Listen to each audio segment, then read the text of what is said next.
আসসালামু আলাইকুম, আমি কুদ্দুস খান, আমি বিএনএন থেকে বলছি। আমরা নতুন ভাবে শহীদ হোসেন বাবুকে পরিচয় করে দিচ্ছি। শহীদ হোসেন বাবু আমাদের ছেলে, ছোট্টখাট্ট মানুষ, আমরা আসলে গুরুত্ব দেই নাই, কিন্তু সত্যিকারে তার যে প্রথম যে নাটক অথবা দ্বিতীয় নাটক আইনুনো, সেটা দেখে আমি এতই অভিভূত হয়েছি।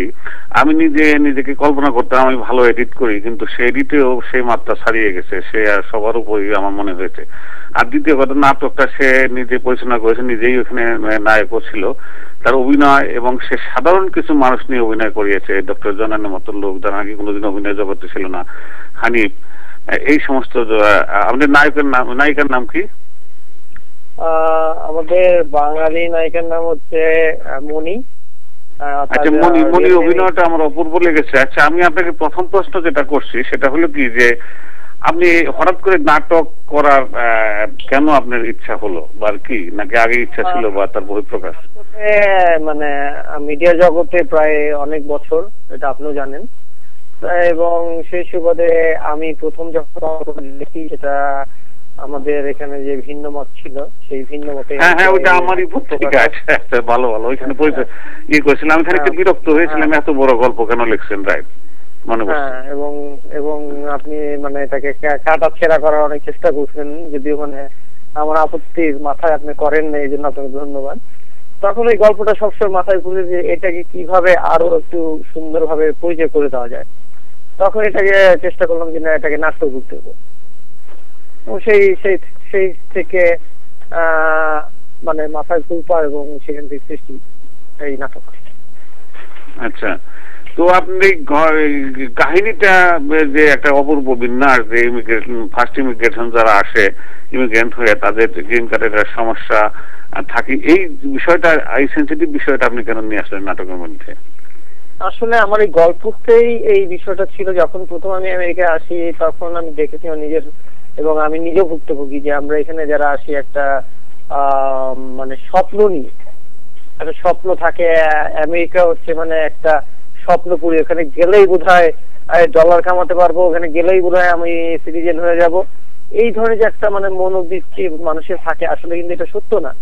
একটা গ্রিন কার্ড বা একটা সিটিজেনশিপ যারা ওপিয়ন বা ডিভিয়ন যারা আসে, তাদের যে কত কাঠখড় পোড়াতে হয়, এখানে যারা আছে তারাই জানে। কিন্তু আমরা যখন দেশে যাই, দেশে গেলে আমরা এটাকে চেপে যাই। আমরা কখনো বলি না যে আসলে আমি কি হার্ডশিপ করে গিয়ে গ্রিন কার্ডটা পেয়েছি, বা আমি কি হার্ডশিপ করে সিটিজেন হয়েছি। তো ওইখান থেকেই মূলত গল্পটা আমার আসে। আচ্ছা, আপনি যে কিছু লোক নিয়ে অভিনয় করিয়েছেন, এরা কেউই অভিনেতা না, বিশেষ করে ডক্টর জয়নাল আলাউদ্দিন, হানিফ, এদের দিয়ে কি করে এত সুন্দর অভিনয় করাতে পারলেন না? আমার সেন্স আসে না। এটা কি করেছেন আপনি কি? আসলে এটা আমার কৃতিত্ব না, এটা তাদের কৃতিত্ব। আমি জাস্ট তাদের কাছে যে জিনিসটা চেয়েছি, যে আমি এই জিনিসটা আপনাদের কাছ থেকে চাই, এবং তারা এটা মানে আসলে অভিনয়টা কিন্তু খুব সহজ জিনিস, এবং অভিনয়টা খুব কঠিন জিনিস। আমি যখন লস এঞ্জেলস ফিল্ম স্কুলে পড়াশোনা করি, তখন আমাদের যে প্রফেসর আপনি দেখেছেন আমাদের সাথে কাজ করেছে, ব্র্যাড ভিভিয়ান, সে বলেছে সবসময় একটা জিনিস মনে রাখবা, এ এন্ড টি। যখন তুমি এতে যাবা, ইউ টোটালি এ, এবং তুমি যখন বিতে আসবা টোটালি বি।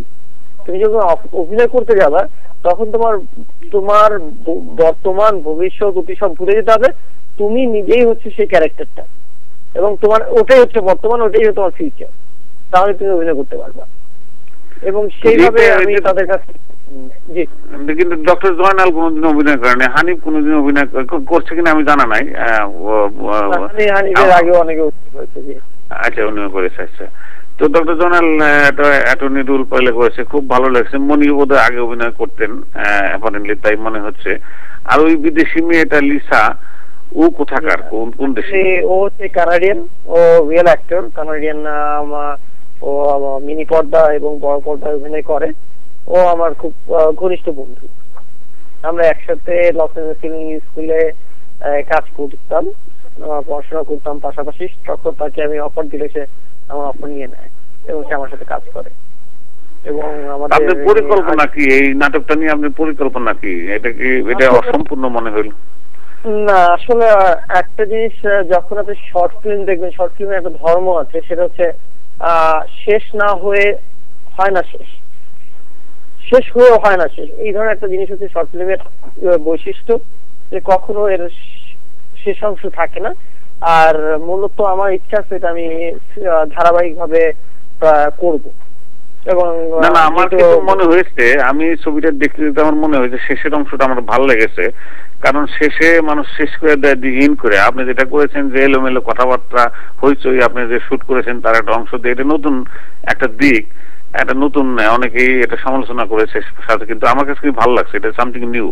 আপনি নতুন এই আইডিয়াটা করতে পেলেন আপনি। আসলে এই আইডিয়াটা হচ্ছে যে আমরা যখন কাজ করি বা যারা মিডিয়া জগতে কাজ করে তারা মোটামুটি যে পিছের অংশটাকে ভুলে যায়, সেই জিনিসটাকে মানে আমি তুলে ধরার চেষ্টা করি। এটা হচ্ছে মানে আমার মাথায় সবসময় ঘোরক কাজ একটা এমন কিছু একটা জিনিস ক্রিয়েশন করি যেতে মানে আমার ক্রিয়েশন, এটা আমি ক্রিয়েট করেছি। আমি জানি না আপনি আমাকে কেন দাওয়াত দিয়েছিলেন, আমি কিন্তু রিয়েলি ইমপ্রেসড। আমি মনেই করি নাই যে এই আমাদের বাবু এত সুন্দর একটা জিনিস আপনি করেছেন। আমার কাছে ভালো লেগেছে এডিটিং, আমি নিজে টাইটেলিং করি, টাইটেলিং এ অপূর্ব করেছেন, খুবই ভালো করেছেন, আমার 100,000 গুণ ভালো। তারপরে যেটা ভালো, লাইটিংটাও খুব সুন্দর হয়েছে, তারপর ফটোগ্রাফিও ভালো হয়েছে। সব মিলা আমার মনে হয় ঢাকার মার্কেটের যে কোনো যে কোনো নাটক এসে নাটকটা উন্নত হয়েছে। যদিও স্থানীয় নাটক একারটা আমরা এখানে দেখেছি, করেছে অনেকেই, কিছু টেলিফিল্মও করেছে, লং ফিল্মও করেছে, তাদের ক্যামেরার দুর্বলতা ছিল, তারপর লাইটিং এর দুর্বলতা ছিল, সেটা আপনি নাই, দুর্বলতা আমি দেখিনি। সাউন্ডের দিকটা একটু যদি সতর্ক হইতো নাটক তাহলে খুবই ভালো হতো। এই গোটা জিনিস আপনাকে সাহায্য কে করেছে, মানে এডিটিং?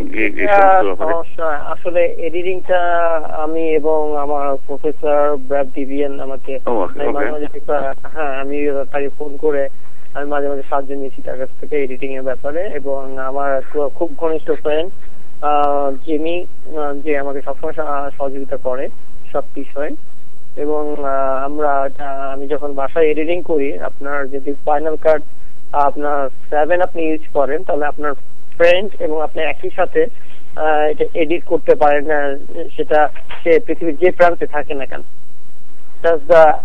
ইন্টারনেটের একটা মেলোডি আছে এবং আপনার ফাইনাল কাট প্রো 7 এর আমি এখানে করতেছি এবং সে ওখানে আমার জিনিসটা দেখতেছে। আমরা দুজনে মিলে এটা মানে আমরা কনসার্ট করতাম, করেছি যে আসলে আমার এই সিনটাকে আমি এইভাবে চাচ্ছি, তুমি কি মনে করো। তখন যে জিনিসটা তারা বাংলা ডায়লগ বোঝে না, তখন তাকে আমার ডায়লগটা বোঝাতে হয় যে আসলে this is the dialogue, they throwing this dialogue with that corner, what you thinking, I am doing this side. তো আমি একটা জিনিস করে আমি ওকে দেখালে ও যদি ভালো লাগে তো ও বলে, আবার যদি ভালো না লাগে আমাকে বলে যে বাবু তুমি জিনিসটা এইভাবে করো, let's see what is gonna happen. আসলে এইভাবে আমরা আসলে যারা বর্তমান ফাইনাল কাট 7 এ কাজ করি, তারা মানে একে অপরের সাথে আপনার ভাব বিনিময়টা করতে পারে আমার সাথে একবারে সাথে সাথে অন দ্য স্পটে। সেটাই আমি দেখলাম, কারণ আমি একটা লেটেস্ট সফটওয়্যার দিয়ে কাজ করি, এটা তার চেয়ে উন্নত হয়েছে। আমি রিয়েলি বাবু আপনার এই বিষয়টা আমি খুব ইমপ্রেসড, আমি ব্যক্তিগতভাবে অত্যন্ত ইমপ্রেসড। আমি রিয়েলি ইমপ্রেসড। আমি না গেলে বোধহয় খুব ভুল হইতো, আমি যাইতে চাই নাই। তো আপনি এটা চালিয়ে যান মানে কি যে আমাদের লস এঞ্জেলেসের যে রেশারেশি হিংসার নোংরামি, আপনি আমার নতুন একটা পথ দেখেছেন বাবু। আমি নিজে ডিসাইড করছি যে এই সমস্ত বাদ দিয়ে আমাদের যেখানে যার কাজ যেখানে সাজে, আমরা যদি নাকি আমাদের যে সময় শ্রমটা এই যে আপনি মুভিতে দিয়েছেন, আমার সময়টা যদি আমি নিউজে দেই তাহলে বোধহয় ভালো হয়। লস এঞ্জেলেস এই ধাক্কাধাক্কি ঠেলাঠেলির চেয়ে অনেক হয়। আমার নতুন পথ দেখিয়েছেন, নতুন আলো আমি দেখতে পাচ্ছি। I am very impressed. তো আসলে এটা শুধু আপনার না, আমাদের সবাই যারা আমরা বিশেষ করে মিডিয়া জগতে আছি তারা আসলে একটু বোধহয় জ্ঞান থেকে সরে থাকলে ভালো হয়। আপনি খেয়াল করলে দেখবেন যে আমি প্রায় 6-7 মাস মানে কোথাও নাই।